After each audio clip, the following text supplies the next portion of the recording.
partir de agora, programa Café com o Bala. Entrevistas, debates, as informações das últimas 24 horas do setor policial, esportes e muito mais. Café com o Bala.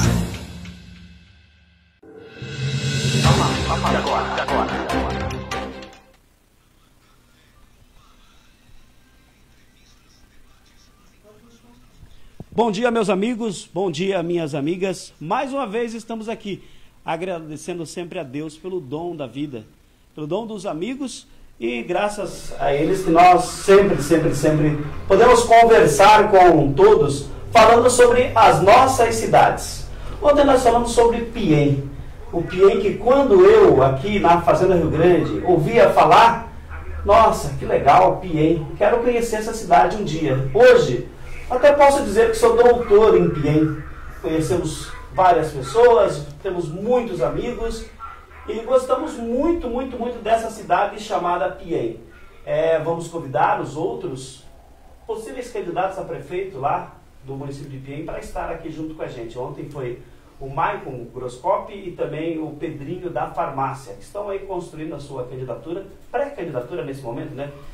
Pelo... Qual que é o nome do partido, meu Deus do céu? Era 10, agora ficou... Daqui a pouquinho, eu lembro. Se eu não me engano, é o... O número 10. Daqui a pouquinho a gente fala aqui o nome do partido. Vamos pedir a gentileza para baixar esse voluminho para a gente aqui, por gentileza? Não vai, a gente vai se confundir aqui. É nesse pretão aí mesmo aqui. A produção já consegue mostrar nossos convidados? Daqui a pouquinho nossos convidados já vamos estar aqui debatendo sobre a nossa querida Fazenda Rio Grande. Eu falei de Piém, a gente vai falar sobre a nossa querida Fazenda Rio Grande, que eu sempre falo aqui, sem querer ofender nenhum administrador que passou pela cidade, que ela foi um pouquinho mal planejada. Pensaram muito em vender loteamentos e não pensaram muito na infraestrutura da cidade. A prova disso é que todos os dias, fora a pandemia, aonde que a gente está com o nosso escritório, próximo da Avenida Brasil, no bairro Eucaliptos, filas enormes de carros. A BR-116, mesmo ela sendo duplicada, super já precisando...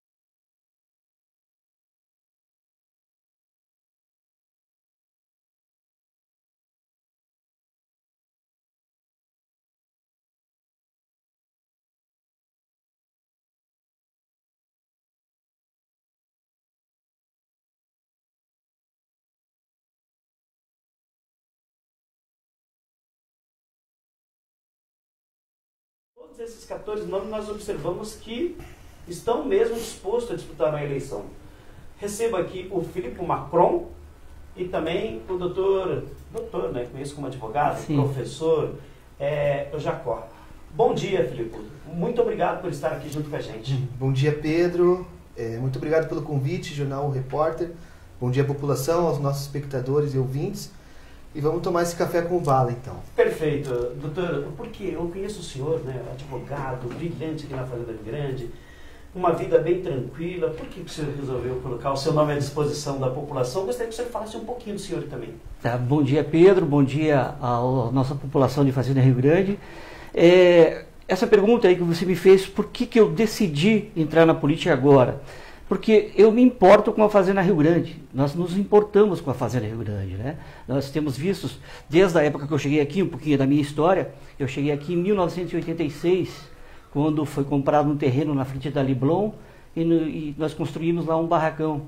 E lá eu abri uma materiais de construção, e depois de vários anos acabamos fechando o material de construção, e eu parti para a parte de Direito, né? Fui fazer a faculdade de Direito, me formei em Direito, me formei em Administração, me formei também em Artes e Pedagogia e também ingressei no Estado como professor, né?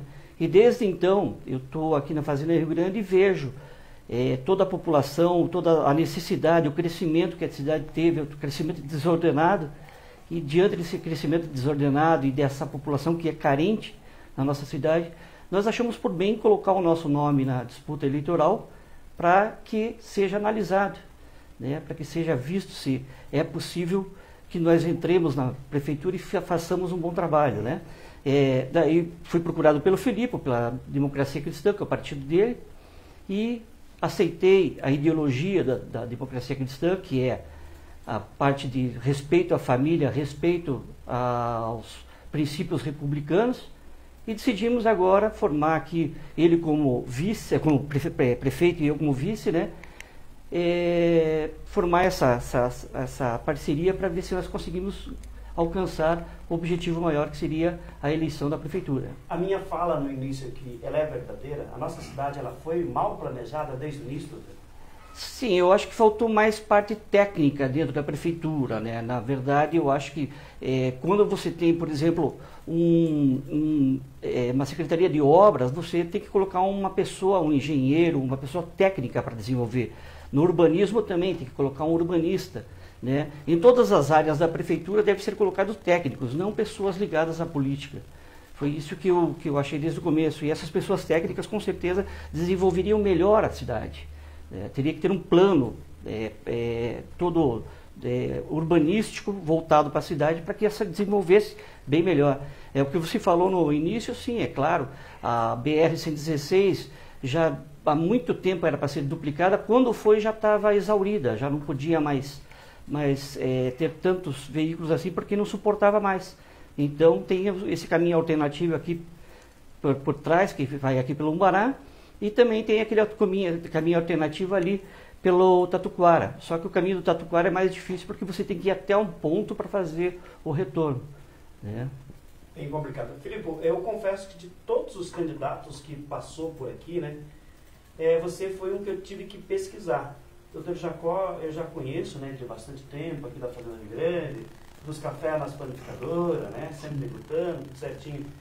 Mas você eu ainda não conhecia, né? Eu te confesso, apesar de que a nossa produção ontem falou assim, pai, a HL era a nossa cliente, que acha que você tinha uma empresa, né? Depois repassou para outra pessoa, né? Uhum. E se for olhar aqui, né, no caso, assim, vamos votar aqui no melhor currículo. O currículo do Filipe e do Dr. Jacó ganha disparado. Queria que você falasse um pouquinho pra gente aqui, teu currículo que a gente observa aqui é invejável, amigo. Obrigado, muito obrigado. Realmente a HL ficava ali na frente da delegacia, né, da Polícia Civil. Isso foi em 2012, nós tínhamos sim uma publicidade com o jornal Repórter. Fui muito feliz ali naquela empreitada. Bom, quanto ao meu currículo, eu me sinto uma pessoa fortunada sob certos aspectos. Quando eu completei 18 anos, eu estudei na Fazenda Rio Grande, né, ensino fundamental ali no Colégio Marlene Barbosa. Depois fui para o Interativo até a 7ª série e continuei meus estudos no Colégio Desembargador Jorge Andrigueto. E quando eu fiz 18 anos, eu tomei uma decisão muito importante na minha vida. Eu fui para a Itália, né? Fui para a Itália, provenho de família italiana, então nós temos cidadania e tudo. E a Itália me deu uma abertura, me permitiu acessar um conhecimento. Lá eu fiz superior de Ciências Econômicas e Sociais, né? E foi uma outra realidade. Então, meu padrinho de crisma, ele é italiano e ele é diplomata, não? E num determinado momento ele falou, eu vou compartilhar com você um pouco dos meus conhecimentos, eu acho que você poderia me ajudar, você poderia redigir, você poderia me acompanhar, né? Em alguns, ele já era aposentado na ocasião, né? Então foi meu grande mestre, uma pessoa que pôde me ensinar, me induzir, me conduzir. E foi onde eu tive meus primeiros contatos também com a política, né, através do meu padrinho, e aonde ele me permitiu ingressar em algumas ordens italianas. Ele era inspetor nacional do Ministério da Defesa, então eu entrei para a União Nacional dos Oficiais em Reserva da Itália, foi onde eu comecei a ter meu contato militar, inclusive. E ao retornar ao Brasil, eu fui convidado por algumas entidades, associações e lideranças, e comecei a integrar, comecei a interagir um pouquinho mais com algumas importantes lideranças aqui do Brasil, né? Entrei para a Liga da Defesa Nacional, me tornei membro do Palácio Garibaldi, né? A gente pôde organizar a primeira festa da Itália, do Palácio Garibaldi, um palácio que tem 136 anos, né? Foi a primeira festa italiana que durou 26, 28 dias. E por aí vai, né? E por que você resolveu colocar o seu nome à disposição aqui para disputar a eleição em Fazenda Rio Grande, Filipe?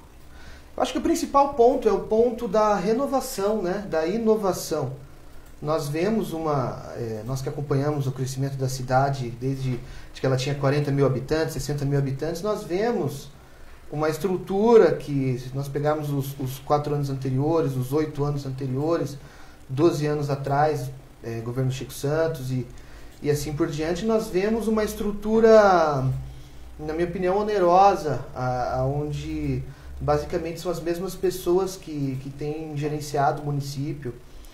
E tomamos essa decisão, junto com o professor Jacó, de pôr nosso nome à disposição, justamente por termos formado um grupo técnico de pessoas capacitadas, com um currículo à altura, com conhecimento numa determinada área, numa determinada zona de interesse.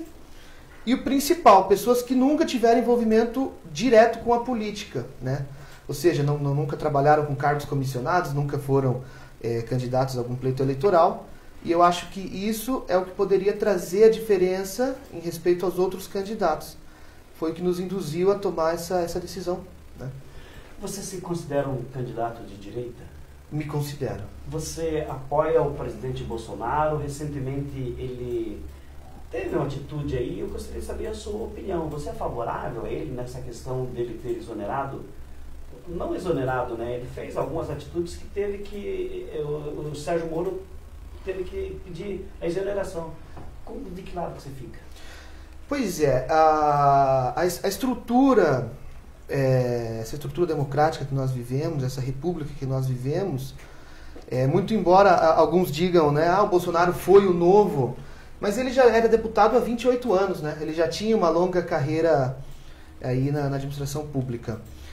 Na questão, no tocante realmente ao juiz Sérgio Moro, até uma coisa que está muito evidente, né, nos últimos dias, quando o juiz Sérgio Moro assumiu a pasta, né, como ministro da Justiça, lhe tinha sido dado total abertura, total carta branca, né? E nós vemos desde os primeiros 100 dias do Bolsonaro a retirada do COAF, né, que foi a central de fiscalização realmente a nível federal. Houve um limite de delação premiada, né? Foi instituído o juiz de garantias. Nós tínhamos o pacote anticrimes, que seria apresentado, acho que com 148 artigos. Ele foi enxugado para 40 e não teve nenhum tipo de articulação dentro da Câmara. E, então, assim, eu vejo como uma série de fatores que levaram à demissão do juiz Sérgio Moro. Acho que não foi o momento adequado, né? Porque estamos vivendo um período de pandemia, um período onde nós devemos dar as mãos, né? Mas nós torcemos sempre para que o governo Bolsonaro obtenha sucesso, tenha êxito, porque estamos todos no mesmo avião, né? A gente não pode torcer para que o piloto desse avião caia, porque nós vamos morrer juntos, né? Então, Jacó, eu votei no Bolsonaro, eu assumo isso. Aliás, todas as minhas posições políticas eu assumo, não tenho vergonha de esconder. Muitas pessoas pegam e falam: mas o jornalismo tem que ser independente. Com certeza tem que ser independente, mas tem que ser verdadeiro também. Confesso que eu fiquei em dúvida. Não sei se apoio o Bolsonaro, o Sérgio Moro, a vida inteira eu vou apoiar ele, mesmo ele tendo uma atitude que talvez poderia ter um pouco mais de diálogo com o presidente Bolsonaro, mas eu confesso que não fui nem para as redes sociais me dar a minha opinião, né? Sempre quem me acompanha no meu Facebook sabe que eu me expresso a minha opinião, mas nessa eu fiquei ausente. Muitas pessoas falando: mas o Bolsonaro acabou o seu governo. Qual que é a opinião do senhor? Nós já voltamos aqui para a Fazenda Grande sobre esse assunto. O senhor apoia o Sérgio Moro ou o Bolsonaro? Bom, até o momento da demissão do Sérgio Moro, eu apoiava piamente o Bolsonaro. Com certeza votei nele e defendia piamente ele. Como teve esse problema com o Sérgio Moro, eu ainda...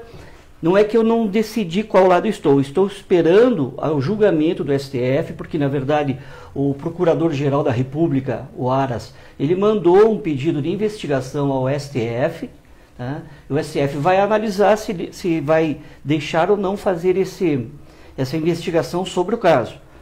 Claro que todo mundo tem direito à ampla defesa ao contraditório. Nós não podemos julgar simplesmente por fatos jogados na mídia. Eu acho que nós temos que nos basear em provas, tá? Materialidade do crime, e para que seja dado a ampla defesa e o contraditório para qualquer um dos dois, seja o Sérgio Moro, seja o presidente Bolsonaro. Algum dos dois cometeu crime? A priori, há indícios, tá? Mas não há materialidade ainda, não foi comprovada a materialidade nem a prova. Então eu não posso dizer se houve crime, porque o crime depende de vários fatores, não é somente dos indícios. Tem que ter a materialidade do crime, tem que ter a justa prova e tem que passar justamente pelo juiz para ele pegar as duas partes, pegar o contraditório e a acusação e verificar se houve ou não crime. Filipe, eu ainda tento entender, e até as falas do Bolsonaro. Quando ele aceitou ser o ministro, o Sérgio Moro aceitou ser o ministro do Bolsonaro, ele falou, eu estou indo porque o presidente me deu carta branca, vou trabalhar da melhor forma possível. Mas a partir do momento que o Bolsonaro vem a público e fala, não, eu indico, nós sabemos que a lei, quem tem que indicar é ele, mas quando ele fala, eu indico e eu troco quando eu quiser, ele não foi contraditório, Filipe? Foi completamente contraditório. Na verdade, eu acho que o nosso papel como cidadão é ser crítico e imparcial sobre as questões políticas, seja a nível municipal, estadual, a nível federal. Quando ele deu realmente carta branca para alguns ministros, como Paulo Guedes, como o juiz Sérgio Moro, nós subentendemos que eles poderiam realmente fazer tudo que bem lhes entendesse, né? Se nós analisarmos, por exemplo, o pacote da Previdência, da reforma da Previdência, né, não teve nenhuma articulação do presidente direta com a Câmara e com o Senado, né? Isso foi uma coisa que confesso que durante o período de votação me deixou muito desapontado, porque eu vejo que a figura do presidente teria, sim, o poder de harmonizar essas duas casas, né, para que a votação fosse ele foi tirado, né, do projeto inicial. Ao tocante ao Sérgio Moro, concordo plenamente. Lhe foi dada a carta branca. Nós, como bons brasileiros, que temos o juiz Sérgio Moro como praticamente um herói nacional, né? Eu acho que ficamos muito sentidos em saber que muitas das soluções que ele trouxe não foram acatadas, muitas das ideias que ele tentou reproduzir no governo não foram acatadas, e isso coloca muito em dúbio, né? Eu acho que nós temos que ser imparciais. O Bolsonaro ele é assertivo numa série de questões, né? Mas quando ele dá uma canelada, quando ele realmente toma alguma atitude que não vale a favor, o nosso papel como cidadão é externar essa questão para que as coisas se equilibrem. Sem querer ser radical. Sem ser radical para nenhum dos lados nunca, né? Eu prefiro 1000 vezes afirmar assim. Eu votei num cara que de repente tem um distúrbio, mas não é ladrão. Muito embora tenha algumas condições das famílias dele. Se for provado, eu quero que eles vão presos. É verdade. Se o Bolsonaro for lá comprovado que ele errou, eu também quero que ele seja preso, porque no nosso país tem muitas pessoas que, até clichê essa frase, né? Tem políticos de estimação. Sim. As pessoas que gostam do seu país querem ver as coisas dando certo. Dá a impressão assim que tá nas redes sociais, né, se, por exemplo, aqui descobrir a cura para o coronavírus, a esquerda vai entrar na justiça para que não seja utilizado. É uma coisa que parece que o pessoal torce contra o país, Felipe. Essa é a oposição burra, né? Eu acho que a oposição ela é extremamente necessária num regime democrático, né? Não adianta você dizer, não, nós não temos oposição, a oposição, como se isso fosse uma coisa boa. Eu acho que a oposição é justamente o que traz para a pauta, para o debate, o contraditório, né? E o contraditório nos faz refletir. Então, não tenho dúvidas de que essa exoneração aí vai deixar muitas lacunas. Nós teremos ainda um episódio, como disse o Dr. Jacó, muito sério, né? Porque tiveram acusações de todos os lados. Agora, o que muito se fala é a questão da governabilidade, né? Então, existem pessoas que têm boas intenções, que têm vontade, né? E a partir do momento que entram lá, se deparam com as duas câmaras, né? Com todos os partidos que muitas vezes vestem a bandeira do partido e não os ideais da nação, né? Nós temos também uma leva de eleitores, como o Pedro Bala bem disse, que vestem uma camisa, que vestem um número, que vestem uma legenda, independente do candidato, independente das propostas, eles apoiam essa legenda e apoiam essas ideias, o que enfraquece muito o diálogo público, né? Porque você acaba tendo uma visão leviana sobre casos e sobre assuntos sérios, né? Que deveriam ser discorridos com maior critério. Perfeito. Eu vou acionar aqui o nosso companheiro Márcio Camargo, até porque nós precisamos girar a informação e o Márcio Camargo ele vai nos atualizar aí sobre as questões das últimas horas. E eu preciso também fazer algumas perguntas sobre Fazenda Rio Grande, o índice que sempre foi extrapolado, qual que é a opinião do Felipe sobre isso, mas depois da participação do Márcio Camargo. Bom dia, Márcio. Um abraço, Pedro Bala. Muito bom dia a você, aos convidados, né, e a todos que nos acompanham aqui no Café com o Bala, né? Chegamos com as informações, os fatos que movimentaram o setor da polícia nessas últimas horas em Curitiba e também região metropolitana. A temperatura agora 17 graus. Hoje o Sistema Meteorológico do Paraná promete, né, informa pelo menos uma temperatura máxima de 23 graus, um tempo nublado e sem a possibilidade de chuva. Então quem está esperando chuva para hoje, terça-feira, não vai ter, segundo o Sistema Meteorológico do Paraná. Ô Pedro Bala, a polícia de São José dos Pinhais está procurando o taradão do Kwid, o taradão do Renault Kwid. Isso porque esse rapaz, não identificado ainda, ele vem aterrorizando as mulheres, né, ali da região de São José dos Pinhais, ontem no bairro Guatupê, né? E ontem ele acabou agindo na rua Madre Teresa de Calcutá, ali no Guatupê. Uma mulher de 20 anos de idade estava saindo do posto de saúde quando deu de cara com um homem do lado de fora do carro, simplesmente se masturbando no meio da rua, como se estivesse dentro de 4 paredes, né?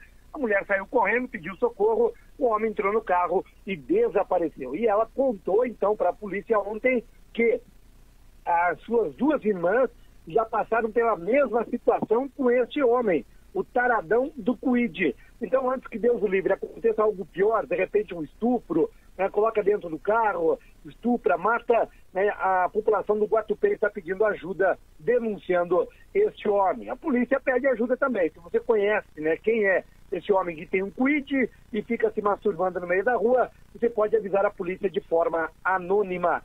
Teve uma casa que foi destruída por incêndio, Pedro, né? Ontem no município de Pinhais, na rua Rio Ipiranga, no bairro Veisópolis, né? Uma mulher acabou tendo fogo na casa, isso perto das 5 horas da madrugada, com o filho adolescente dentro da residência dormindo. O menino conseguiu sair pela janela da casa, pediu ajuda e ele salvou a mãe, que tentou tirar a vida dele e dela também. Segundo informações, essa mãe, ela tem problemas de saúde, né? Ela tem problemas de depressão e ontem ela acabou chegando ao gesto extremo, né, de atear fogo na residência, né? Por muita sorte, por Deus, podemos dizer assim, que a casa ficou totalmente destruída, mas o menino de 16 anos e a mulher saíram bem, né? Em que pese tiveram aí que receber atendimento por parte do SIAT e foram encaminhados até uma casa hospitalar devido à fumaça que acabaram ingerindo ali, inalando, né, na verdade, durante o incêndio. Agora não tem onde morar, né? Vão morar onde? Se a casa ficou totalmente destruída, né? Essa mulher, ela está sendo atendida também pela saúde do município de Pinhais.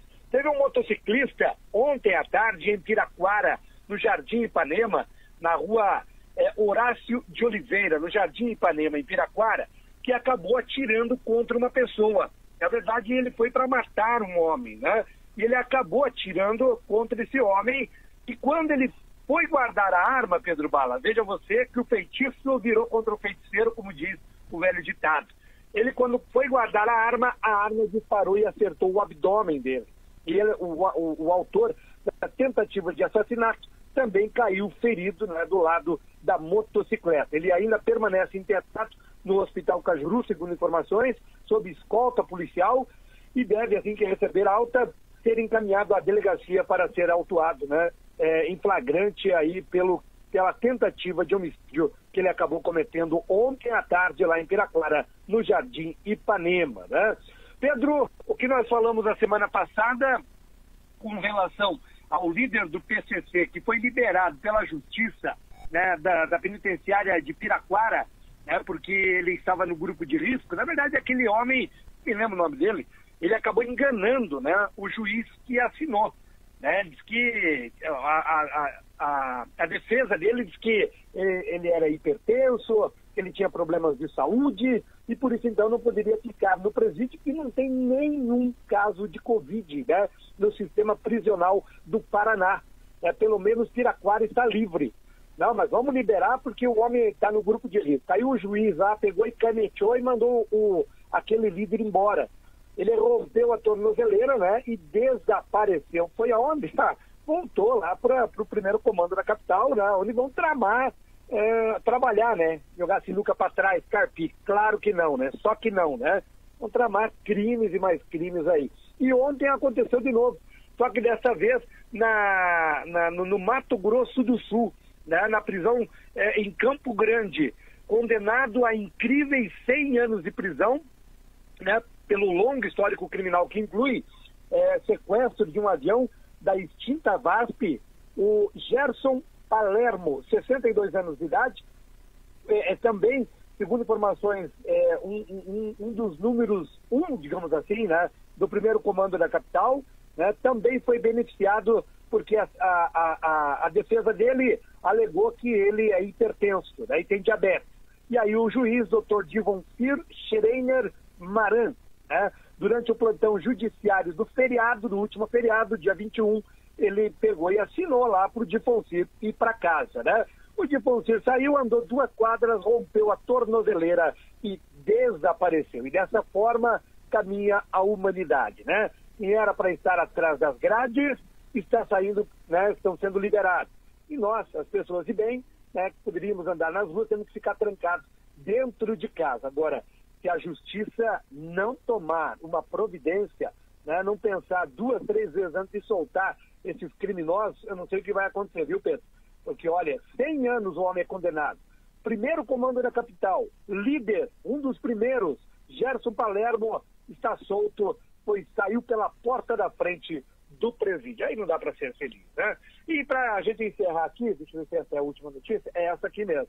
Né? A Polícia Rodoviária Federal, aliás, que trabalha essa PRF, hein? Parabéns aos homens da Polícia Rodoviária Federal, que combate, né, a criminalidade, o tráfico de drogas, o furto e roubos de veículos, né? E ontem aconteceu ali em Balsa Nova, no posto da Polícia Rodoviária Federal. O pessoal lá estava fazendo, né, uma operação na frente do posto, quando de repente deram de cara com um veículo.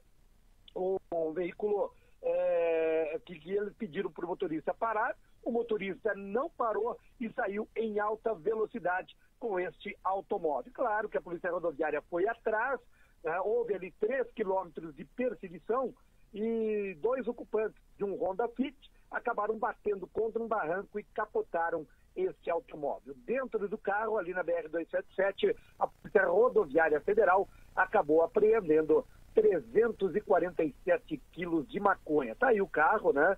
Totalmente destruído.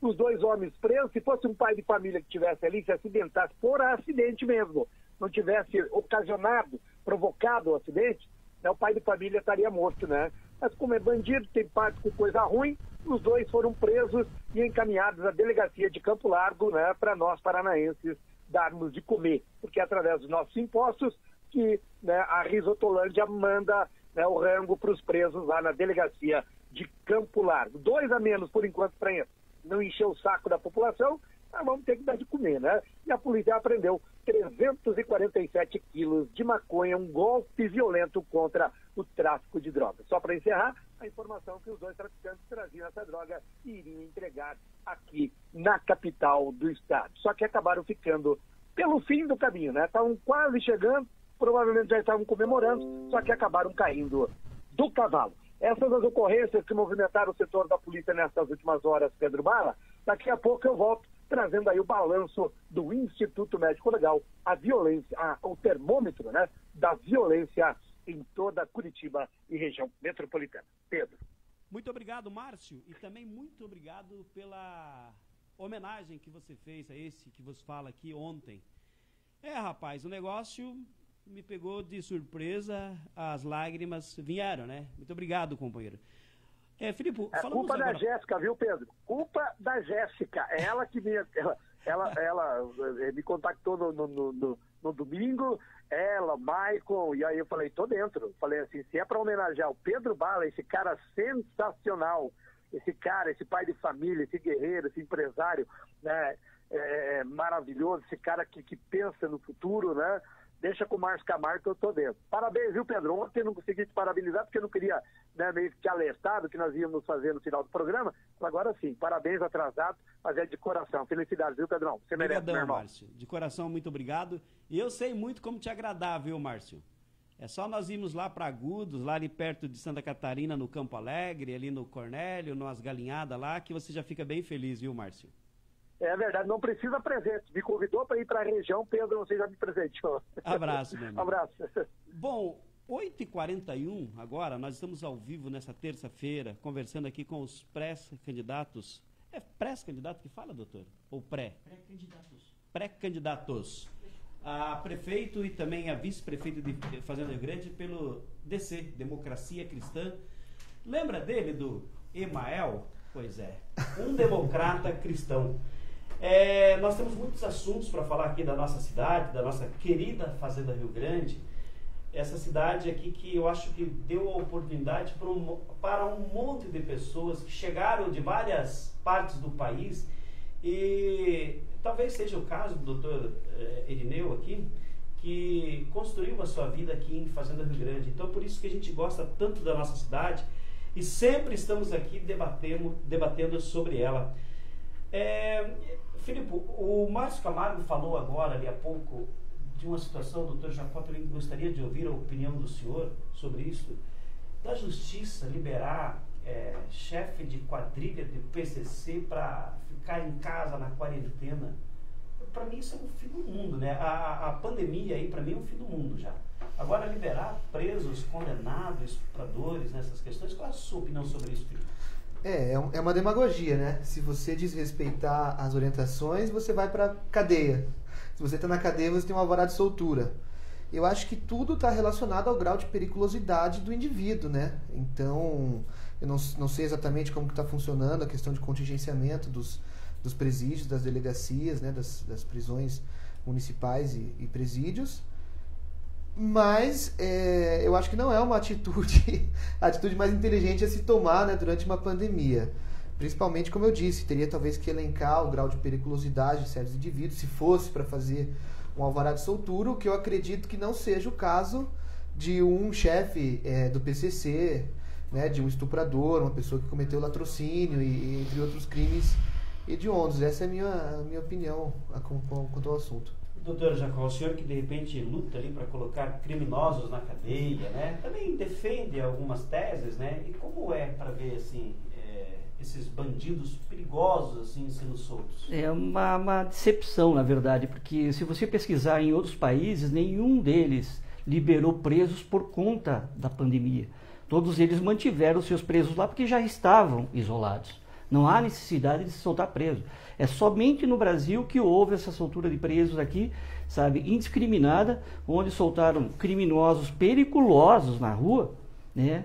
E que já colocaram uma tornozeleira eletrônica, eles arrebentaram a tornozeleira eletrônica e inclusive já cometeram a cometer crimes de novo, sabe?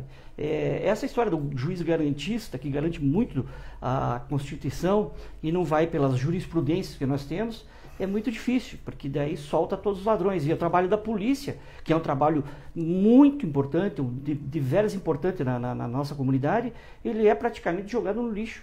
É como eles falam, enxugar gelo. Colocam, prendem, colocam na cadeia, né? O juiz vai lá, simplesmente por causa de uma pandemia. Claro que a pandemia é perigosa, com certeza, né? Mas o que está ocorrendo? Eles já estavam isolados. Se eles já estavam isolados, deixa eles lá.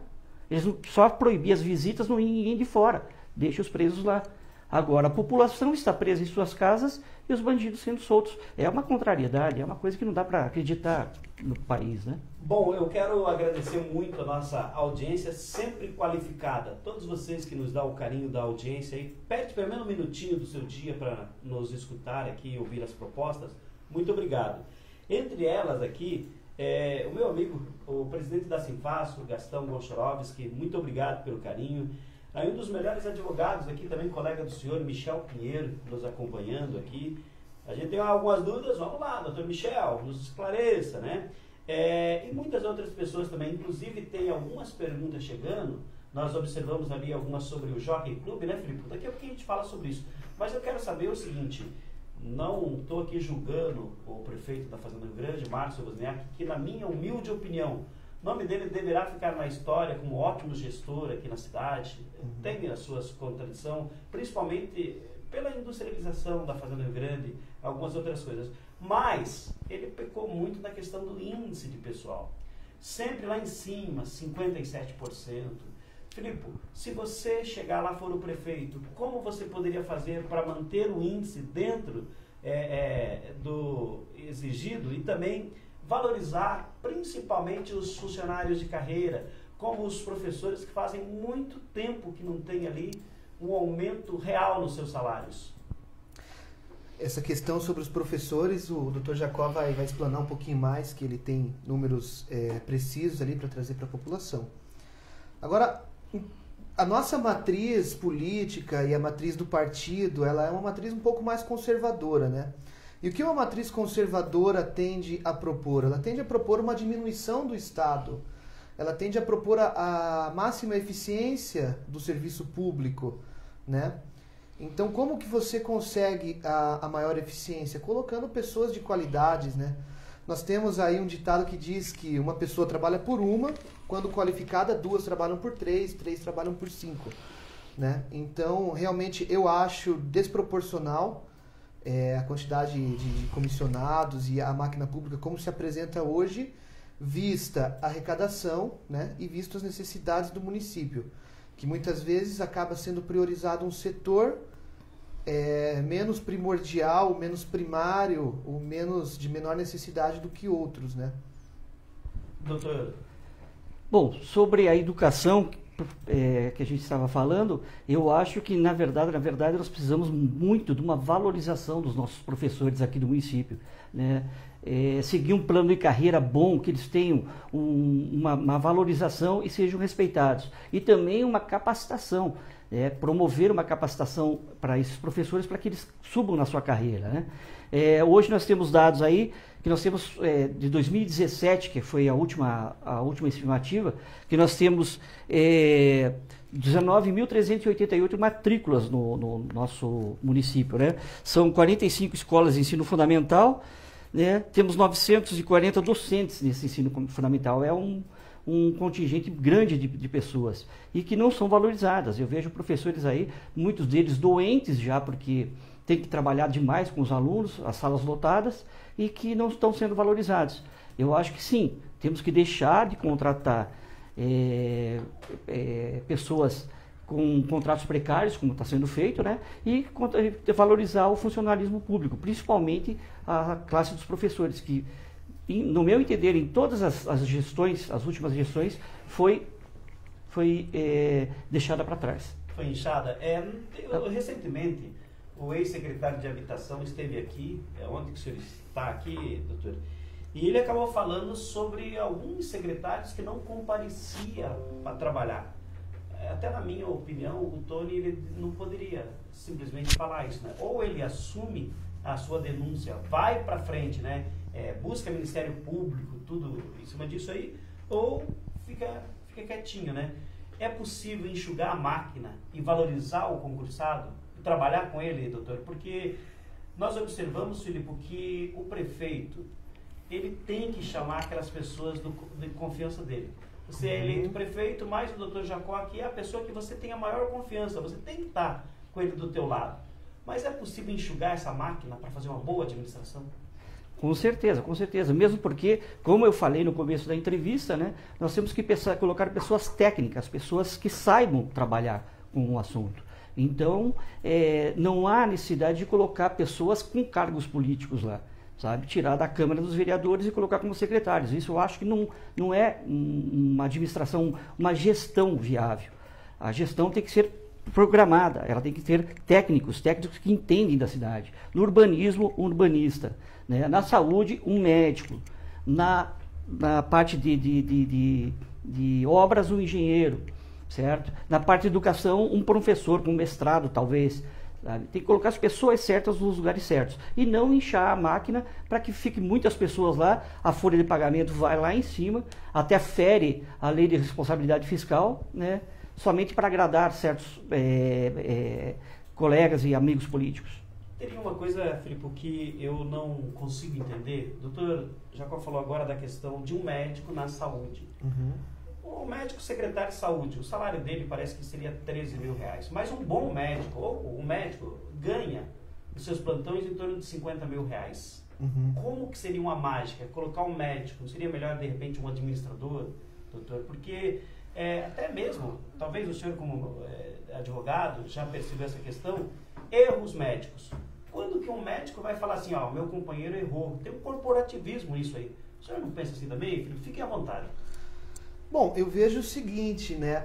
Na vida nós temos que conduzir a vida não só pelo dinheiro, né? Então, concordo que um médico, um plantonista ganha aí a partir de 28 mil reais, com seus plantões chega a cifras de 40, 50, mas muitos médicos também têm suas clínicas particulares, com um corpo de administração e um corpo médico próprio, né? Então, eu vejo que seria mais uma abnegação em prol do município, né, para escrever o seu nome na história, para realmente fazer uma gestão eficiente, redonda, do que uma questão salarial, né? Agora, o que acontece, Pedro, eu vejo muito a estrutura executiva, né? A gente tem que fazer uma grande distinção entre o executivo e o legislativo, né? Porque o legislativo ele não opera verba, enquanto o executivo, ele justamente, como sugere o nome, ele executa tarefas, né? Então, não basta só ser um médico, não basta só ser um professor, ele também tem que ter noções de administração, de gestão de grupo, de gestão de equipe, né? Logo abaixo vem o diretor-geral, né? Que esse sim também merece e tem que ser um corpo técnico, mas eu acho que essa é a principal questão. O gerenciamento de uma prefeitura, ela é muito similar ao gerenciamento de uma empresa, né? Se você nomeia um secretário e ele não está rendendo, ele não está criando projetos para aquela determinada área, ele não está criando um projeto de infraestrutura, sendo que ele é o secretário designado para isso, ele não está criando um projeto para educação, sendo que ele é o secretário que deveria se concentrar só nisso, não em apagar incêndios daquele determinado setor, mas também criar projetos de melhoria. O prefeito tem total poder e autonomia de exonerá-lo, de colocar um outro mais qualificado que renda melhor no local. Essa é uma gestão inteligente, na minha opinião, né? Essa gestão de estabilidade eu não vejo como a melhor solução, né? Se não acontece como o Tony muito bem citou, né? Nós encontramos aí secretários que muitas vezes malemar comparecem ou acabam não rendendo aquela... Isso, inclusive, nos dá o gancho aonde seria possível e muito inteligente fazer uma coisa parecida com o que o Bolsonaro fez, né? Ele fez a junção de ministérios, 3 ministérios, transformou em um na Fazenda Rio Grande. Nós poderíamos muito bem fazer isso, né? Uma vantagem de vocês seria de não ter compromisso com a velha política, porque nós observamos que o grupo A juntou tudo aqueles que estavam lá no grupo B, foram para junto, tudo certinho, e já conversando. Olha, se nós chegarmos lá, inclusive eu já escutei uma conversa de que não se preocupe, quem vai administrar vai ser nós. Ou seja, a máquina já vai estar toda comprometida. Depois, o prefeito, não está funcionando essa secretaria, vou mandar embora. Não tem condições de mandar embora porque tem os compromissos. Como que é a situação, a proposta de vocês? Se vinha outro grupo lá e falar assim, olha, eu apoio, eu gostei da sua candidatura, mas se vocês me darem a secretaria tal, eu estou junto com vocês. O que vocês pensam sobre isso? Nós tivemos uma matriz muito bem clara desde o início desse projeto político, né? Nós formamos uma executiva técnica, uma executiva que nunca teve, como eu disse anteriormente, envolvimento com a política. E o nosso trato foi justamente o seguinte: se nós queremos apresentar a renovação, né, nós não seria interessante coligarmos, né, fazer uma coligação com um terceiro partido para a majoritária, né? Então, eu sou da Democracia Cristã, o Dr. Jacó é da Democracia Cristã, e nós vamos com chapa única, né? Algum outro partido, nós fomos procurados por alguns partidos, que eu não vou citar o nome agora, de pessoas íntegras, inclusive, e existe sim a possibilidade de coligação lá na frente para majoritária, né? Agora, essa é uma questão que tem que ficar para a população, né? A população, ela tem que analisar os seus pré-candidatos, ela tem que analisar não só o candidato, ela tem que analisar o grupo a qual esse candidato pertence, né? E esse é um grande empecilho. Aonde tem muito cacique, né? Às vezes é muito índio, é muito cacique para pouco índio, né? Então, nós vemos essa questão, talvez uma gestão de um grupo A, de um grupo B, eles realmente, muito provavelmente, não tenham esse poder de exoneração, né? E você já entra no dia 1º de janeiro com uma briga política interna, com uma divisão de poderes, com um lobby, que não é isso que a sociedade precisa, né? Nós não precisamos de disputa de egos, nós não precisamos dessa soberba e desse lobby interno, nós precisamos de um grupo que trabalhe para a cidade, né? Então, acho que esse é o diferencial da Democracia Cristã para com os outros partidos. Bom, tem uma pergunta que acabou de pingar ali no Facebook. Depois, quando nós terminarmos a nossa entrevista aqui, o J. Torreto, acho que é isso. Você pode ir lá no início da nossa matéria, J, que você vai... O Filipe já explicou quem é ele. Realmente é uma pergunta que eu me fiz. Eu gostaria de ouvir a opinião do senhor sobre esse assunto de grupos políticos que antes loteiam tudo ali a prefeitura. Se a gente ganhar, a secretaria tal é tua, essa é tua, outra é do outro lá. Aí fica inchado. Tem problemas na saúde lá, que tá mal, mas não pode mandar embora. O Tony acabou falando, não sei se é essa a questão, de secretários que não vêm trabalhar. O que o senhor pensa sobre isso? Bom, antes de mais nada, eu quero deixar bem claro que o nosso compromisso, o compromisso da Democracia Cristã é com o povo, com a população da Fazenda Rio Grande. Justamente, nós não temos nenhum político antigo na nossa chapa, nós não temos nenhum colega que já foi vereador, alguma coisa, então nós estamos separados desses grupos. Nosso grupo é a Democracia Cristã, né? Se lá para frente a gente achar que é interessante nos unirmos com outros partidos que já nos procuraram, isso vai ser discutido com toda a nossa executiva e também com a opinião do povo, né? Eu acho que, como está se fazendo, loteando a prefeitura em cargos comissionados, isso não é o certo. Nós temos que dever, o nosso compromisso é com o povo e é a ele que nós devemos as explicações. E também acho, né, que nós deveríamos criar aqui na cidade, a sociedade civil, criar um observatório municipal, tá? Para que se veja o que a prefeitura está fazendo. Não só na parte de pessoal, de administração de pessoal, como contratações de comissionados, como na parte de licitações. Deixar bem as claras isso. Isso há uma necessidade incrível de se fazer, né? Perfeito. Eu vou fazer o seguinte, desde o início do nosso projeto aqui, seria ser bem transparente, independente se eu gosto desse ou daquele, a gente abrir espaço para todo mundo fazer todo tipo de perguntas. Sim. E parceiro da gente aí é o Sleifer Martins. Ele sempre está também nos orientando, fazendo pergunta, e ele tem uma pergunta para fazer para os dois candidatos. Bom dia, Sleifer. Pedro, bom dia Jacó, bom dia Filipe Marcon. A questão de redução de gastos de pessoal, qual seria o mecanismo, como que eles veem essa situação hoje, não ficou bem clara em como eles fariam em uma possível gestão deles. Outra questão também é o que o Jacó, como advogado, já fez pelo município, tendo em vista as inúmeras irregularidades já apresentadas e que pessoas que não têm informação na área do direito já fizeram pelo município. O que ele fez antes de tentar construir uma candidatura? Qual que é o histórico político dele? Perfeito. Muito obrigado pela pergunta, Sleifer. E fique à vontade para responder.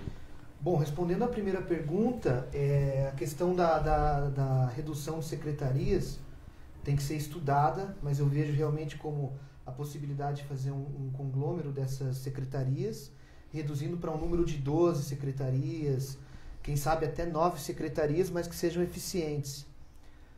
Bom, a questão dos secretários é uma questão muito particular dos candidatos. Os diretores gerais, eu acho que valeria sim uma conversa com cada um deles, sabe, sentar na mesa da prefeitura em uma eventual vitória para saber qual que é o currículo dele, qual que é o nível de comprometimento dele com o município, qual que é o nível de envolvimento político dele, né? E assim, de forma subsequente, com os secretários, com o corpo efetivo de cada secretaria. Eu sou sempre partidário da conversa, do diálogo, né? Então, eu acho o seguinte, na saúde, eu pouca experiência tive com a saúde, né? Então, nós precisamos sim ouvir os médicos, os enfermeiros, as pessoas que lá estão ligadas. Então, eu pegaria, por exemplo, vamos citar a Secretaria de Obras, vamos dar um exemplo.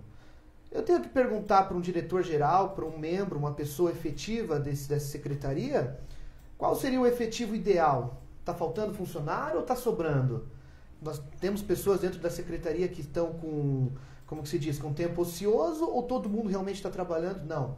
Nós precisamos aumentar o efetivo. A nossa secretaria está defasada. Então, tranquilo, vamos estudar uma ampliação dessa secretaria porque ela é importante para o município. Agora, em alguma secretaria como Bendita, que talvez não esteja funcionando ou não esteja tendo trabalho, os próprios comissionados vão nos dizer, né, os próprios diretores, um próprio estudo de campo poderá dar essa informação. Agora, o que nós enfrentamos no município foi justamente, nós atingimos o teto de gasto com pessoal, né, isso gerou um problema grande, que inclusive tramitou na Câmara, e o que forçou? Forçou o aumento de 30% no IPTU, né? E aí aquela história, tá, a gente aumenta 30% porque aumenta a projeção de receita, aumentando a projeção de receita eu estou dentro da diretriz orçamentária. A questão é que, depois com aquele desconto de 25%, a conta não bate, né? O povo mais necessitado, acho que talvez 70%, 80% da população paga o IPTU via carnê, né? Parcela por parcela. Eles não vão lá gozar do desconto pagando à vista. Então, no fim das contas, uma má gestão ou um problema de inflação da máquina pública, quem paga é a população, né? Doutor Jacob. Bom, sobre a pergunta do Sleifer, do que eu fiz como advogado para o município, na verdade eu sempre nunca fui político e nunca fiz alguma ação contra a prefeitura ou fiz alguma denúncia contra a prefeitura. Na verdade, eu sempre trabalhei nos bastidores. Eu trabalho também como professor, não sei se vocês sabem, e na escola a gente tem vários alunos que têm problemas e a gente faz o encaminhamento desses alunos que têm problemas ou psicológicos, ou de abuso sexual, ou de qualquer violência, né? Encaminhamos para o CRAS ou para as outras entidades para serem tratadas, né? Eu sempre fiz trabalhos nos bastidores, como eu sou procurador voluntário da PAI, onde a gente trabalha bastante lá com as ações da PAI, né? E também sou membro da Comissão de Segurança da OAB, aqui da subseção da Fazenda Rio Grande, certo? Esse é o meu trabalho que eu faço de forma velada para ajudar a cidade. E não significa porque ele esteve envolvido com a política partidária que... Com certeza. Por isso que nós somos a renovação, né? Tem uma pergunta aqui, os dois aqui, eu até dou a minha opinião, muito embora a produção já me chamou a atenção, né, que eu devo fazer isso. Leandro Vieira, o que os candidatos acham sobre o Jockey Club? No passado movimentou a receita, mas hoje atrapalha toda a mobilidade urbana da região. Essa é uma coisa gozada, esse assunto, né? Porque você conversa com as pessoas mais antigas e você diz, nossa, aqui nós poderíamos abrir uma rua realmente, alguma coisa que fizesse o acesso ou o desmembramento do jockey, né? E eles, pelo amor de Deus, não toquem no jockey. A cidade, ela justamente nasceu em função do jockey, da criação de cavalos de raça, né? e etc. Então é um assunto muito delicado. O que acontece com o jockey é o seguinte, ele é uma propriedade privada, né? E digamos que ele está numa zona bem carinha, né? Se fosse para pedir a desapropriação, ou para que a prefeitura fizesse a aquisição desse jockey club, né? E realmente nós temos como se tivéssemos duas BRs na Fazenda Rio Grande, né? Tem a BR-116 e para o acesso a Iguaçu 1, Iguaçu 2 e todos os bairros subsequentes nós somos obrigados a fazer o contorno desse jockey club. O que eu acho que poderia ser estudado seria uma reestruturação, eu ficaria muito feliz, acho que o Bala também, a população, em ter um jockey ativo, funcionante, talvez, sabe, criar-se um clube lá dentro, algo que também pudesse abonar a população. Eu sou muito, sabe, Bala, favorável às PPPs, né, que são as parcerias público-privadas, né? Então, muito se fala dos animais, né? Fazenda hoje estima-se 40 mil animais de rua, né? Nós sabemos que criar um centro veterinário do zero seria algo onerosíssimo para o município, né?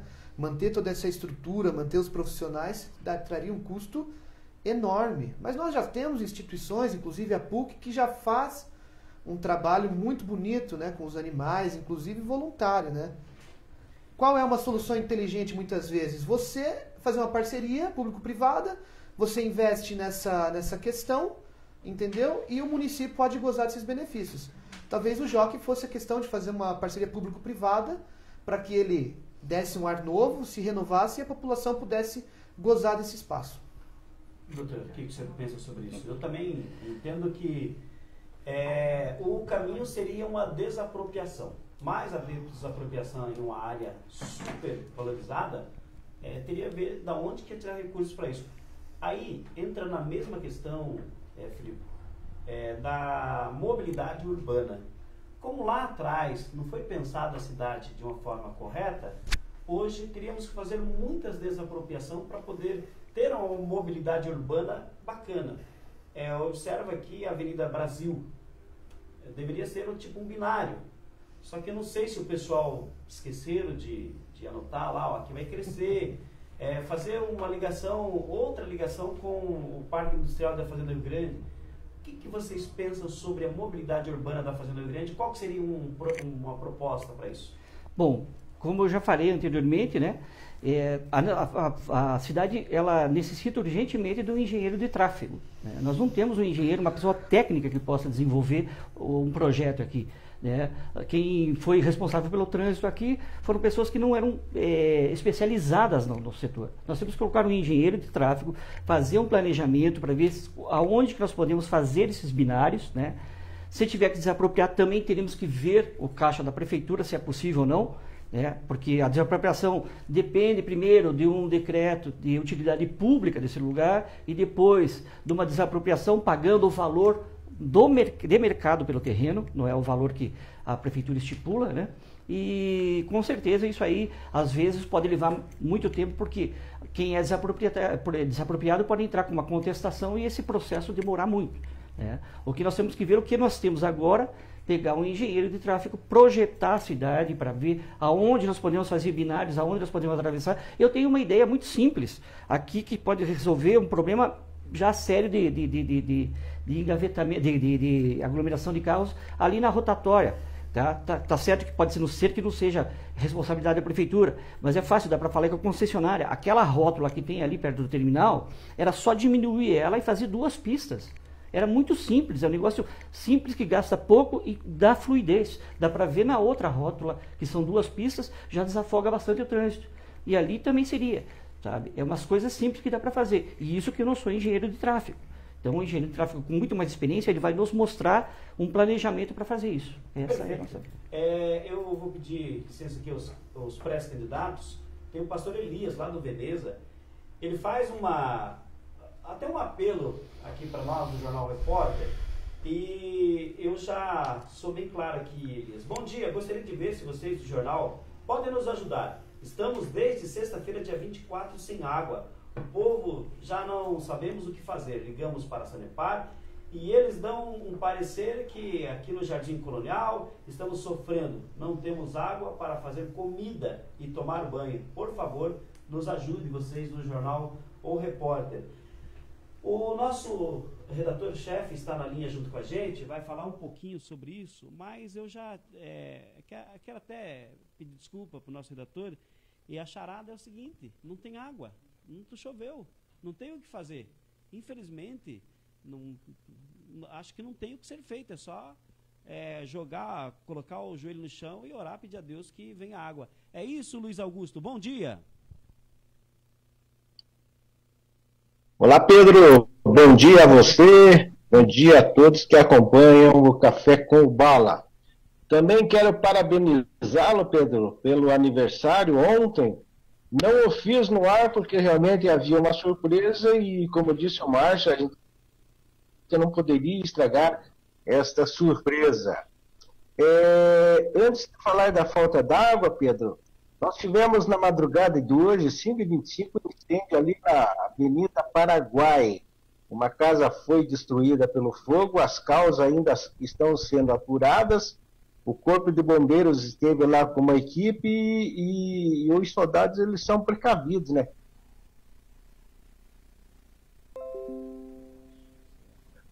Por lá podem falar, não podem opinar. Apenas uma perícia que poderá indicar o que aconteceu, que motivou este incêndio. Neste momento ali, perto da Ceasa, um acidente ainda em desenvolvimento. Parece-me que o caminhão bateu numa moto, tem um óbito no local, trânsito complicado para quem vai de Fazenda Rio Grande sentido a Curitiba. Então a gente orienta aquelas pessoas que vão para a capital que façam o caminho alternativo, Avenida Brasil, Rua Nicola Pelanda. Pedro, em relação ao coronavírus, um caso em Campo do Tenente e mais um em Fazenda Rio Grande. Somando Campo do Tenente, Contenda, Fazenda Rio Grande, Mandirituba, Quitandinha, Rio Negro, já são 27 casos, crescendo pouco a pouco, né? Fazenda Rio Grande, o maior município da região da Ansulep, com 15 casos. Sobre a falta d'água, Pedro, realmente não existe previsão nenhuma de chuva. A gente fica aqui avaliando o mapa meteorológico e não existe indicação nos próximos dias. E a gente vê as represas da região que a água está baixando. E a Sanepar, por meio de nota, informa que quarta e quinta, se já está faltando água, Pedro, vai faltar ainda. Está comunicando a Sanepar que na quarta e quinta haverá falta de água nos bairros Estados, Iguaçu, Santa Terezinha, Eucaliptos, Nações. Na lista não consta o bairro Pioneiros, mas o pessoal do bairro Pioneiros que deu uma força aí para os demais bairros, né? Os moradores economizando. Realmente a situação está muito difícil, temos que economizar água, inclusive aqui na minha casa já tem uma determinação aqui para que a economia já acontecia, agora ela deve ser maior. Então, falta de água, quarta e quinta, aumentando o drama dos fazendenses. Quero complementar aí os pré-candidatos, professor Jacó e o Filipe Marcon. Quero fazer uma pergunta aí, Pedro. Eu, por exemplo, Luiz Augusto, sou o defensor da renovação. Acredito que em todos os níveis de administração sempre tem que estar renovando, nova oxigenação. Agora eu pergunto aí aos pré-candidatos, como é que é disputar uma eleição com candidatos fortes, que a gente vem nominando aí dia após dia? É possível, Filipe e professor Jacó, entrar no páreo?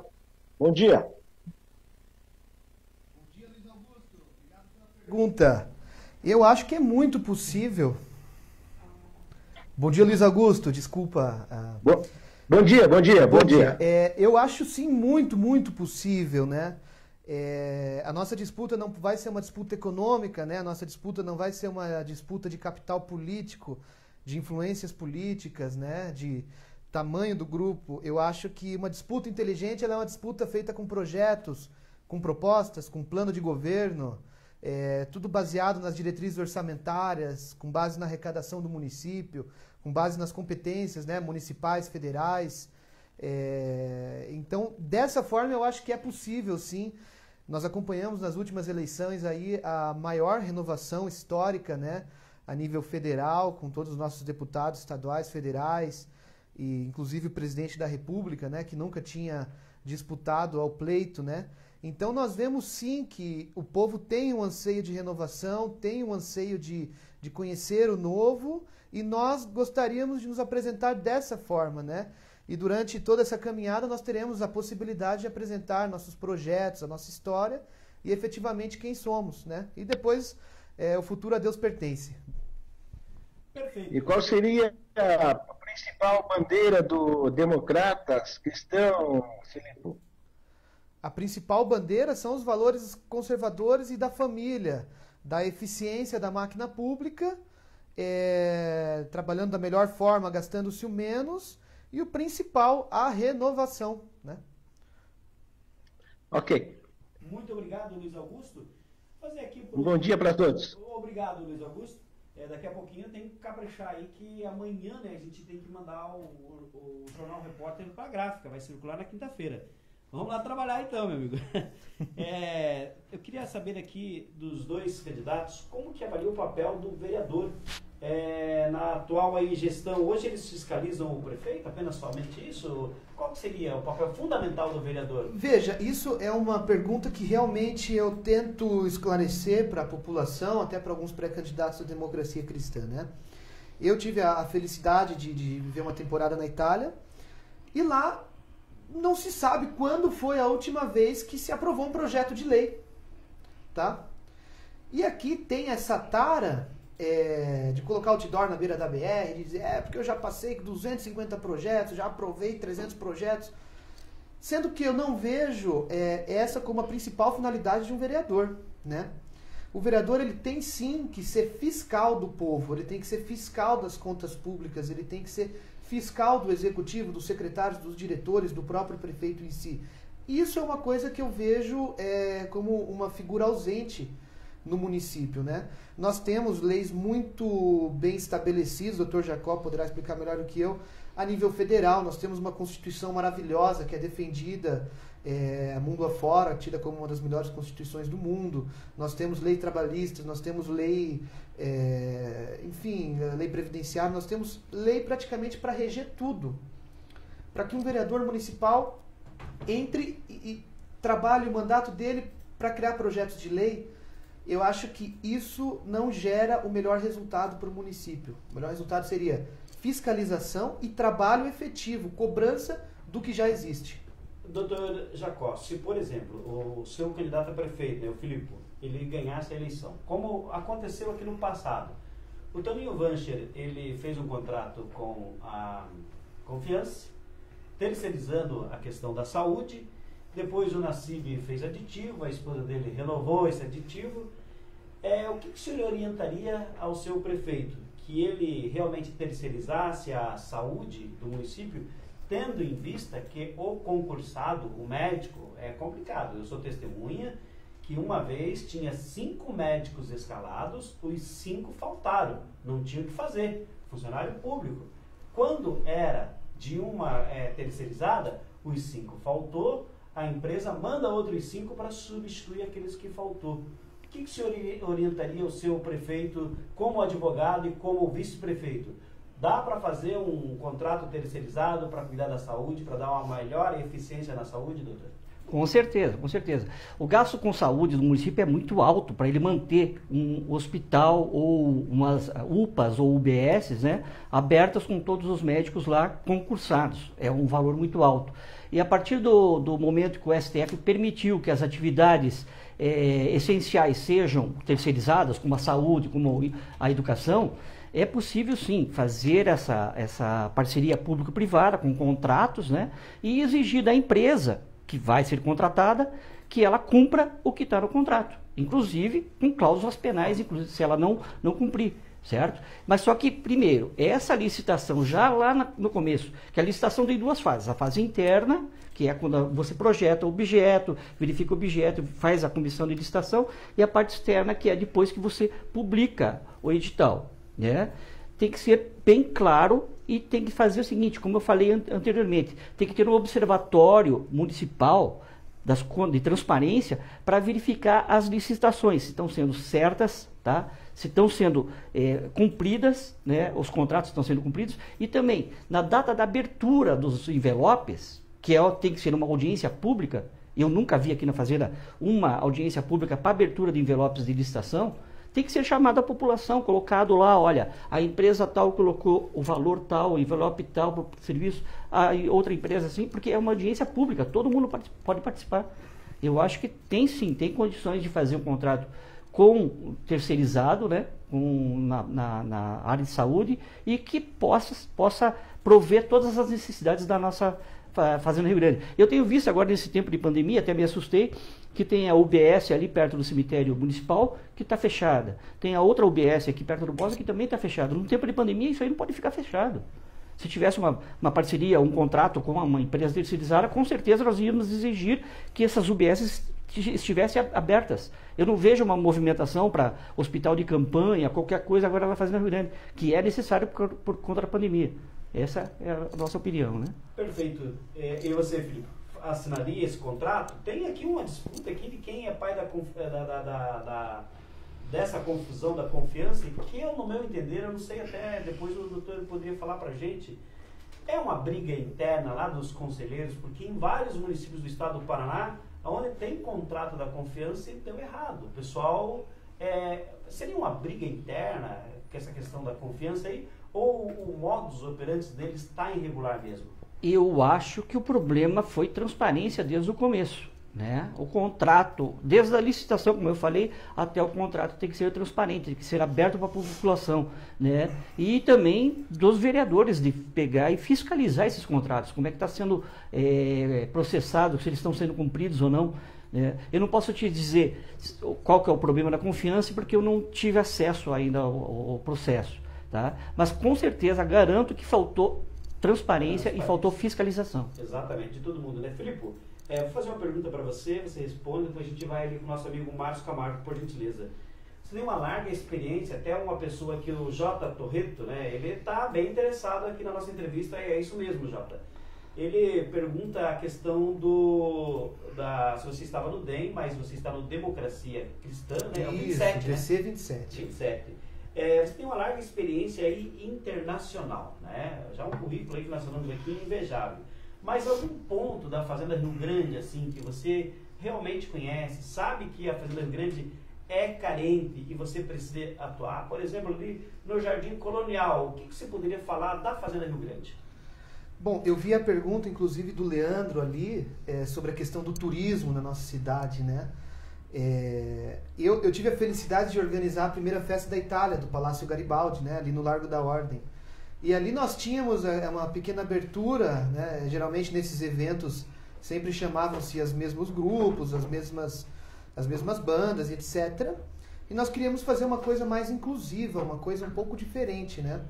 Então eu peguei meu carro junto com minha esposa e nós começamos a visitar o Caminho do Vinho. Nós fomos para São José dos Pinhais, na Colônia Mergulhão, ver como que eles estão estruturados lá, né? Que lá tem um grande afluxo da imigração italiana. Nós fomos para Colombo, ver exatamente como que eles se organizam, eles têm festas maravilhosas lá. Nós fomos para Campo Largo, enfim, tivemos a felicidade de visitar esses municípios e ver realmente como a capital é atraída, né? A capital que às vezes carece um pouco de zona rural, né? Ela é muito urbanizada. Eles sentem prazer em no final de semana aí se dirigir a esses locais, né? A Fazenda Rio Grande está num ponto estratégico, né? Você pega a BR, em poucos minutos você já está no acesso do Veneza, por exemplo. E nós temos a famosa gruta, né, do Passo Amarelo.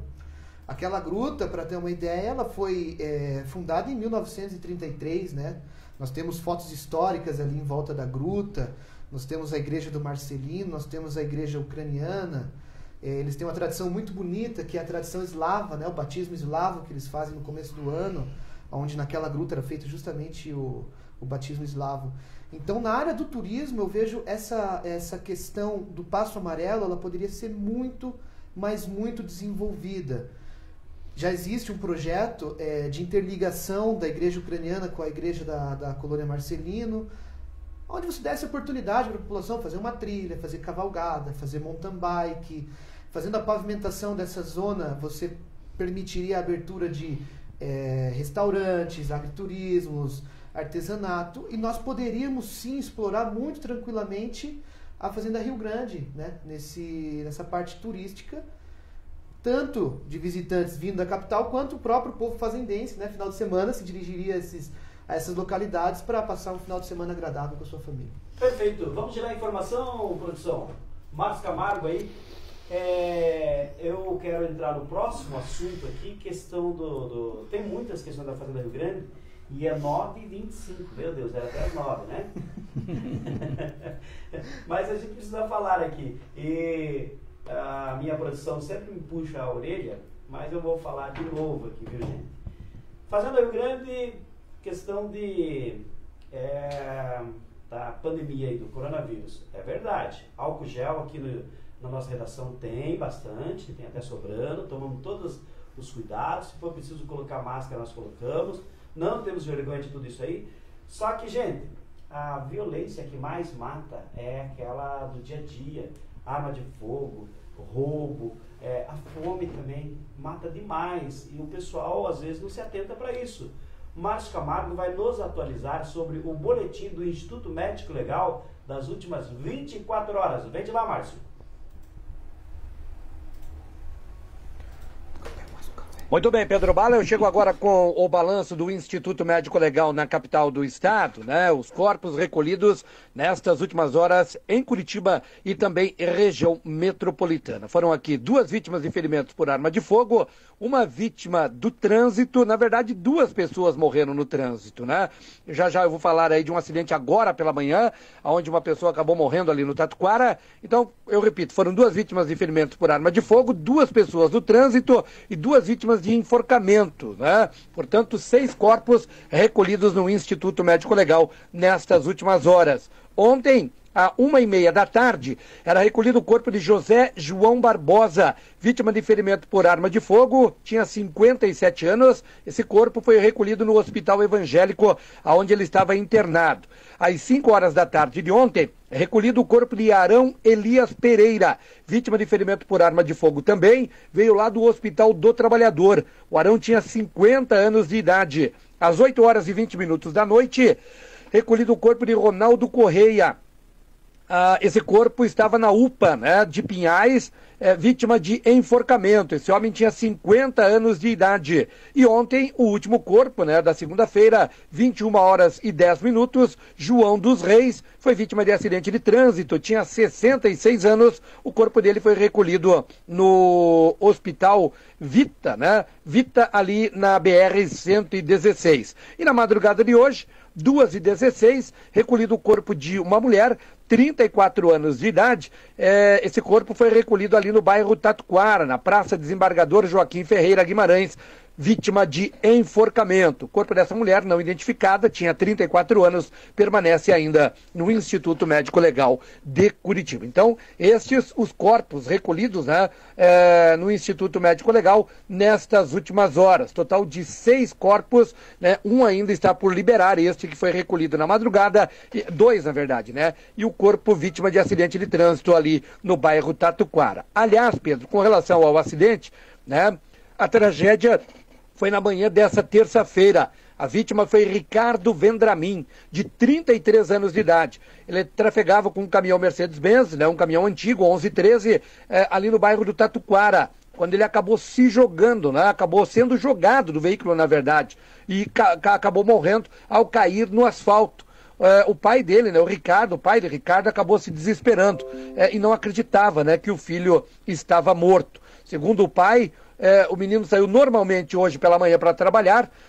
Ele disse que não sabe o que acabou acontecendo, somente recebeu uma ligação que que era para ele ir perto ali do Ceasa, né, que o filho havia batido o caminhão, né, e havia sido arremessado de dentro do pesado veículo e morreu ao cair no asfalto, né. O corpo desse jovem foi recolhido ao Instituto Médico Legal da capital do estado, né. Vítima da violência do trânsito, infelizmente, Ricardo Vendramin, 33 anos de idade, um trabalhador que perdeu a vida na manhã desta terça-feira. Segue você, Pedro Bala, e o Café com o Bala. Um abraço, até amanhã.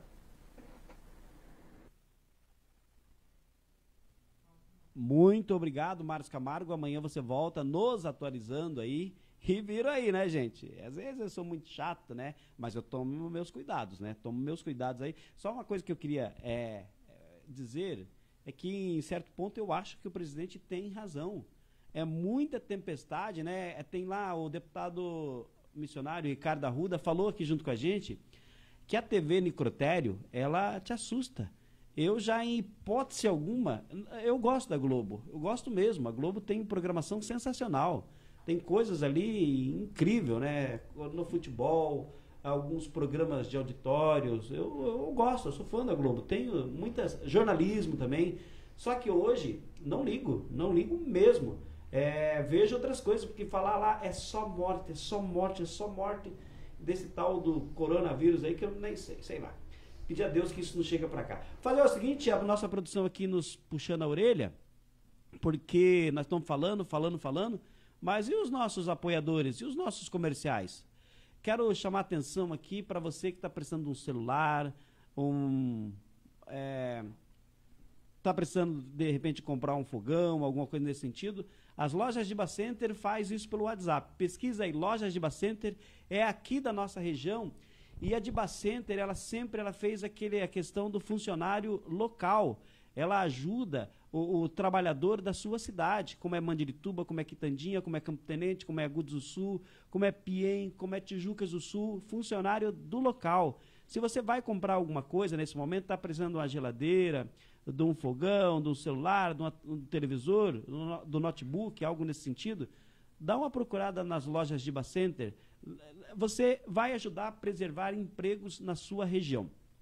Bom, e também, se você precisar de comprar um carro, Elialto é o caminho. 12 anos no mercado, no mesmo local aqui a Elialto, show de bola. Vamos ao nosso intervalinho e a gente já volta. Ei, você aí, não perca nossas ofertas especiais. Acompanha comigo aí. Refrigerador Electrolux 260 litros, 1.350 à vista, ou 15 de 135 no carnê. Smartphone J4 Core, 619 à vista, ou 15 de 61,90 no carnê. Smart TV LED, TV 32 polegadas, R$920 à vista, ou 15 de 92 no carnê. E é Diva Center nesse momento, quebrando tudo. Afinal, é Diva Center aqui. É sempre mais barato. Venha pra cá.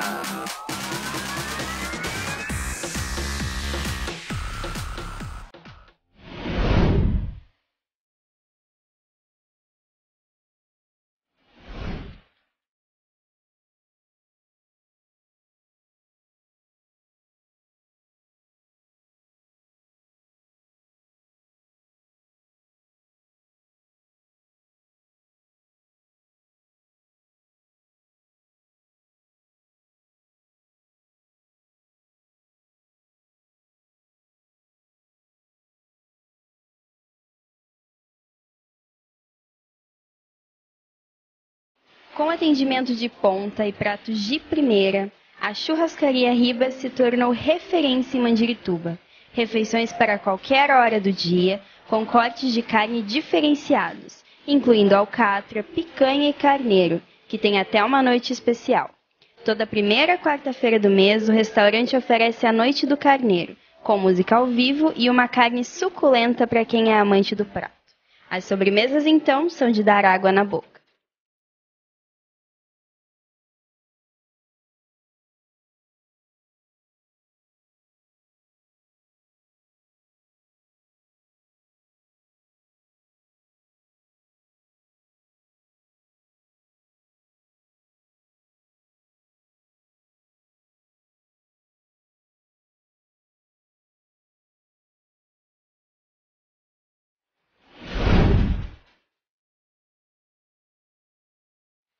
Churrascaria Ribas, localizada na rodovia BR-116, anexa ao posto Noelle. Atendimento todos os dias.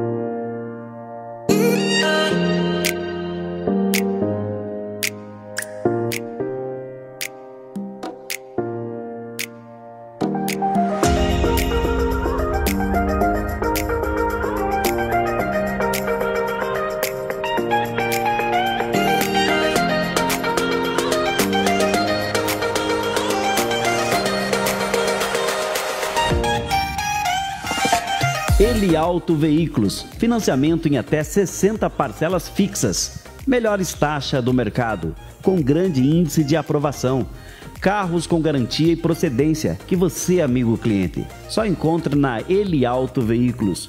Mais de 100 carros seminovos no pátio, revisado e periciado para o conforto da sua família.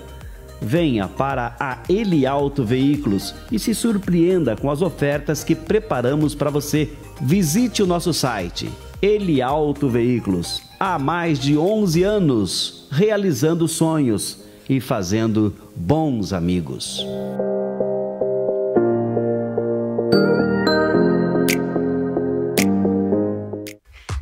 Você aí, a J Carneiro Móveis, nesse período de pandemia, preparou algo exclusivo para você, um atendimento VIP. Acompanha comigo aí. Você pode estar fazendo seus pedidos via WhatsApp para o número 98522-6158, 98522-6158, agendando com nossa equipe. Pode estar realizando o seu sonho do seu móvel planejado, com um consultor indo na sua casa. Consulte através do nosso WhatsApp o maior mix de produtos da J Carneiro Móveis, dos melhores fornecedores da linha de móveis, no número 98522-6158, 98522-6158. São diversas pessoas solicitando seus pedidos sem sair de casa e na palma da mão, solicitando o seu orçamento. É J Carneiro Móveis, sempre perto de você. Ei, você aí, venha pra cá. Muito bem, meus amigos, já estamos de volta aqui. Até pedindo desculpa, né, porque nós demos uma extrapolada um pouquinho ali nos nossos apoiadores, mas nós precisamos correr atrás do pãozinho de cada dia. É preciso, viu, gente? Deputado Anibele, gostaria de fazer um convite para o senhor para vir aqui tomar um café junto com a gente. O senhor que tem uma bandeira bem bacana aí, que no passado aí tivemos uma parceria muito bacana. Eu convido o senhor para vir aqui junto com a gente, aqui tomar um café. Vai ser uma honra para nós aqui receber o senhor. E as pessoas que estão entrando junto com a gente aqui, o Guilherme, lá de Piei. Ô Guilherme, que saudade, né, dos encontros dos Fusca, né?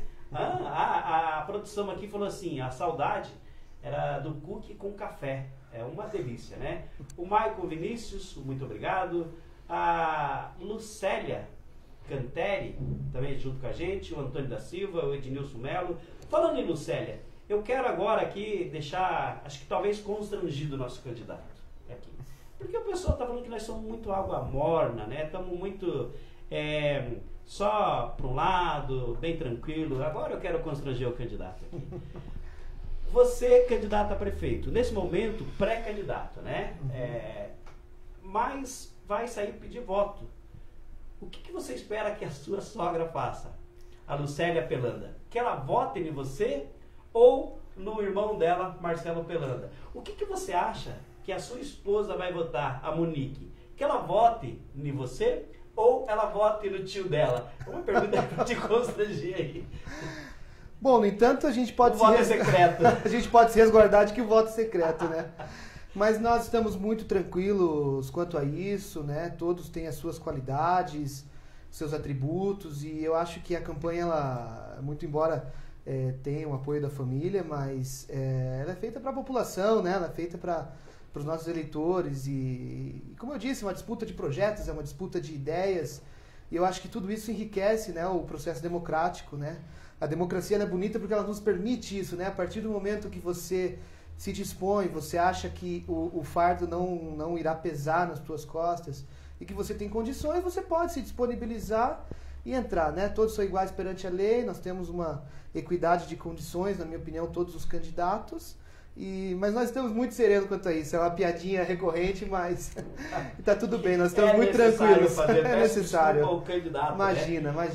Você com todas as honrarias internacionais aí, já conheceu o mundo, né? Tem bastante reconhecido em várias partes aí. O que faria você ser prefeito de Fazenda Rio Grande? Você está preparado emocionalmente para esse desafio? Porque aqui você vai enfrentar muitos problemas sociais, Filipe. Uhum. Bom, no entanto, ao escolher a nossa chapa de vereadores, foi um trabalho estratégico muito bacana, sabe? E foram esses apoiadores que me deram força, foi a executiva, foi o próprio Jacó, que me sustentou e que me faz acreditar e que me faz permanecer firme, né? Nosso planejamento estratégico quanto aos candidatos é diferente do que a maioria faz, né? Um zoneamento da cidade, né? Então nós precisamos ter um candidato do Iguaçu, um candidato do Veneza, um candidato do Gralha, um candidato do Eucaliptus. Nós dividimos a democracia cristã em áreas de interesse, né? Em áreas de atuação, né? Nada melhor, como eu disse, do que uma responsável por uma ONG dos animais para nos dizer qual é a carência do município no tocante aos animais. Nada melhor do que uma pessoa ligada à segurança pública para nos informar isso, né? Então nós montamos uma equipe de vereadores técnica também, que de 20, 17 não tiveram nunca nenhum envolvimento político, que são lideranças na área da ação social, na área da educação especial, das minorias, na área da segurança pública, né? E são eles que estão nos trazendo a necessidade da população, né? Da população mais carente, da população como por exemplo do Jardim Veneza, né? Nós estamos lá com um dos responsáveis pela Associação de Moradores e ele nos trouxe toda a problemática do bairro, né? E agora nós estamos trabalhando em cima dessas soluções. Quanto ao estar ou não preparado para ser prefeito, eu acho que existem duas ramificações, né, do conhecimento. Nós temos o conhecimento empírico, aquele conhecimento onde você tem que desenvolver aquela atividade incansáveis vezes para atingir o conhecimento. E nós temos o conhecimento científico, que é quando você estuda, quando você se capacita, quando você se informa, né? E quando você se nutre de bons conselheiros e de boas pessoas, né? Então, realmente, eu nunca vivi em primeira pessoa a vida pública, mas eu sempre fui empresário, desde os meus 13 anos, quando comecei com meu pai.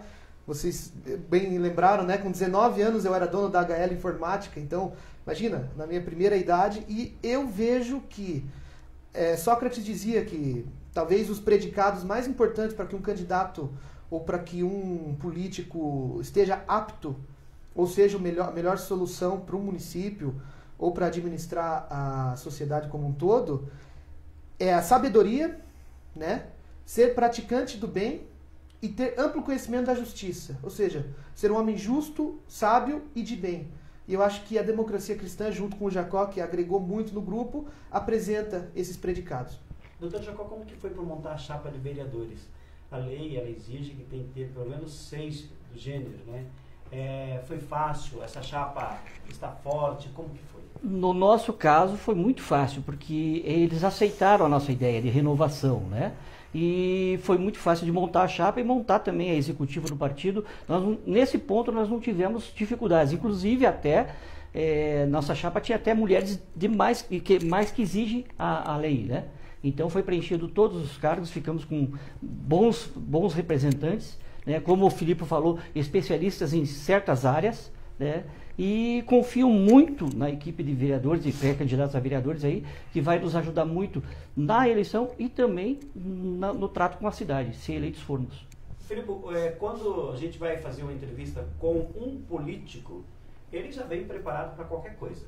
Já não precisa anotar nada, tudo certinho. Mas eu percebi que vocês dois prepararam alguma coisa, porque vocês não são políticos. Nós vamos dar uma entrevista, nós temos que saber o que nós vamos falar.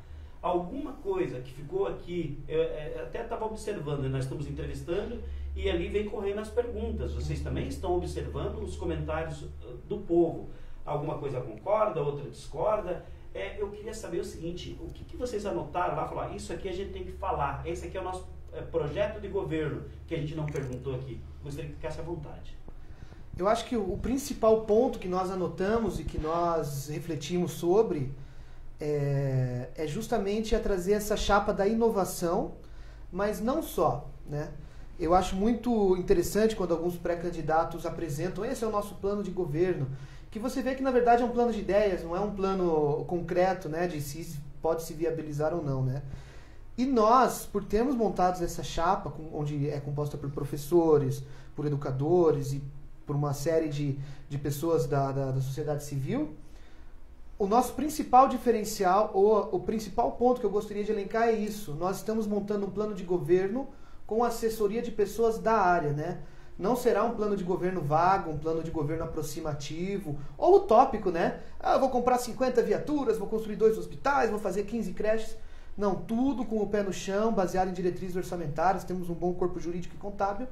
Então eu acho que essa é a principal mensagem que nós queremos trazer. E deixar para a população um recado, né? Nós acompanhamos a instabilidade política da nossa nação, né, nos nossos últimos anos. Nós viemos de um impeachment, né, traumático da Dilma, a assunção do Temer, né, e depois a eleição do Bolsonaro, os ataques, até uma facada ele recebeu, né? Então nós precisamos respeitar o processo democrático, nós não podemos votar com o fígado, votar com as emoções, né?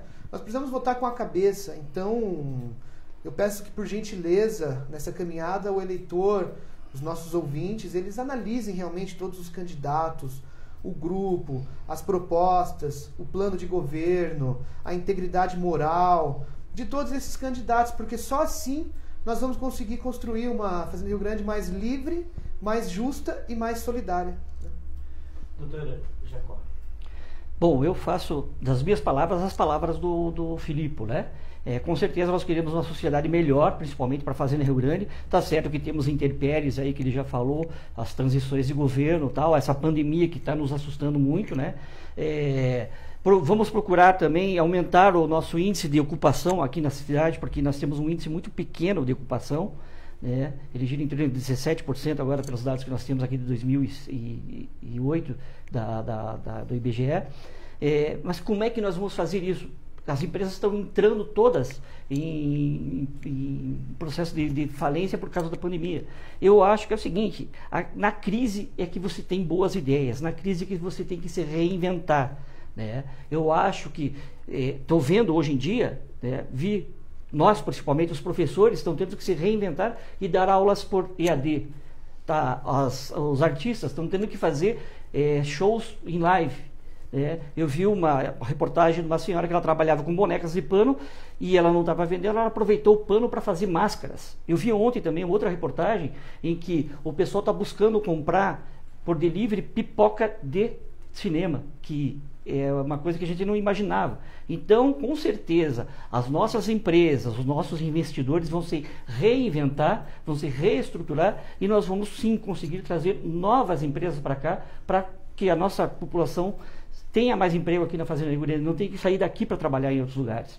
E, de mais a mais, como nós nos apresentamos à sociedade aí, a nossa ideia é essa, tá? Uma ideia de renovação, de respeito à família, tá? E de cumprimento dos princípios republicanos. Doutor, quando falam assim, puxa vida, o doutor Jacó não participou da vida política da Fazenda nesse quesito ali e por lá. Isso você não entende que é um impeditivo para que pessoas novas, que, olha, eu estou com vontade de fazer alguma coisa, entre na política ou pelo contrário? Nem todo mundo nasceu sabendo. As pessoas devem acreditar em novas propostas e dar uma oportunidade para os novos, doutor? Com certeza, com certeza. Veja, na nossa Constituição não há nada que você tem que fazer carreira política.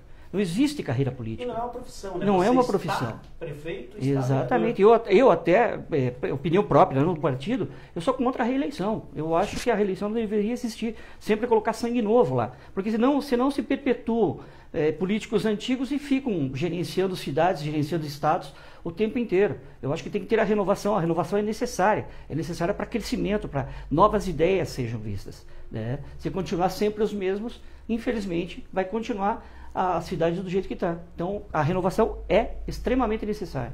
Felipe, só para a gente encerrar, quero agradecer muito a participação de vocês aqui. Chegou uma pergunta aqui que o pessoal já foi correr lá. Quem que é o Felipe? Quem que é o Dr. Jacó? Porque a gente está acostumado é Cartário, é Toninho, é Chico Santos, é Márcio Wozniak, que são os políticos que, com todo respeito, né, são os tradicionais. Todos meus amigos, né, são os políticos tradicionais. Mas o Filipe eu não conheço, doutor Jacó. Até no teu perfil no Facebook está que você mora em Pádua. Onde fica isso? Tem também lá assim, ó, o Filipe e João Felipe. O que significa isso? Até para esclarecer essas pessoas, que as pessoas são ligeiras, corre lá para saber. Que bom, continuem correndo. Acesse nossas páginas, né? Filipe Marcon, tanto a página de amizade quanto a página aberta. Bom, meu nome de batismo é João Felipe, né? João Felipe.